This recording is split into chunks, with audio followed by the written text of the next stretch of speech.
Good afternoon, everyone. Don't mind the office. I do plan on finishing it this weekend and putting decor up so it'll look a lot better. And then also, this is, my first time doing the video podcast, so I do plan on getting a better camera as well. But let's jump right in. Today's March 6th, 2025, and you're listening to Beyond the Headlines, the podcast that dives deeper into the stories shaping our world. From global affairs, politics, to stock markets and the economy, I'm your host, Austin Cartwright. Let's start with breaking news today. Trade wars. Just as fast as they appear, they disappear. At the beginning of the week, the United States has issued 25% tariffs on Canada, Mexico, and China. The former two being 25% and the latter with a 20% tariff. The countries have responded in kind with their own retaliatory tariffs, which is why you have seen price increases in groceries, gas, and everything in this past week. However, these tariffs have been delayed until April 2nd, so hopefully easing some of that financial burden on the American citizens. However, let's look at some of the responses that the countries had. Canada was so upset by the ordeal that they floated shutting energy supply to northeastern states, including Michigan and New York, as well as disallowing any American business from obtaining a business license. Oh, and if you think that's bad, it gets worse. China posted on X today saying, quote, if war is what the US wants, be it a tariff war, a trade war, or any other type of war, we're ready to fight till the end, unquote. Very interesting choice of rhetoric there. Let's look at some numbers. The military capability of the United States dwarfs that of China.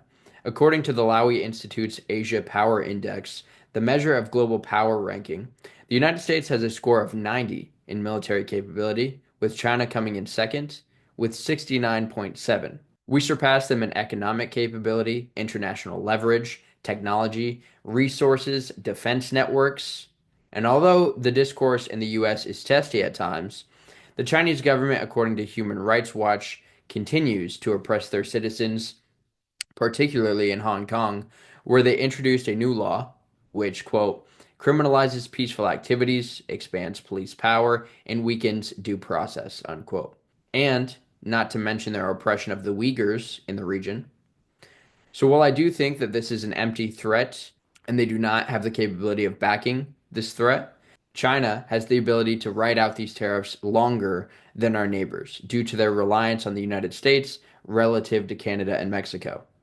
Moving on to geopolitics, the US has officially stopped all aid to Ukraine, including intelligence sharing from the CIA, which signals an extreme need for a peace deal by Ukraine in order to maintain their sovereignty. Zelensky has since stated that they want peace as soon as possible, saying, quote, my team and I stand ready to work under President Trump's strong leadership to get a peace deal that lasts, unquote. In addition, Trump announced during his presidential address that Zelensky has agreed to the mineral rights deal that we have been talking about for the past 3 weeks. But the need for peace isn't just one-sided. As I reported in the past couple of weeks, Russia is bleeding energy and manpower, with North Korean troops leaving the region. Let's take a look at the energy for a second, with many countries opting to move away from Russia's energy supply and moving to the EU's power grid. This, paired with Ukraine's constant barrage of drone strikes against key energy facilities, has left Russia in a very tough spot. And Trump said today that, quote, Russia wants to make a deal because in a different way that only I know, they have no choice either. And lastly, for this section, because I know it is getting lengthy, but the geopolitical section I go on about because there's so much going on everywhere. Let's take a look at the Middle East, where Turkey is sending troops and convoys, as I speak, into northern Syria, most likely to take advantage of the confusion following the overthrow of the government, and most likely to take control of territories in the country.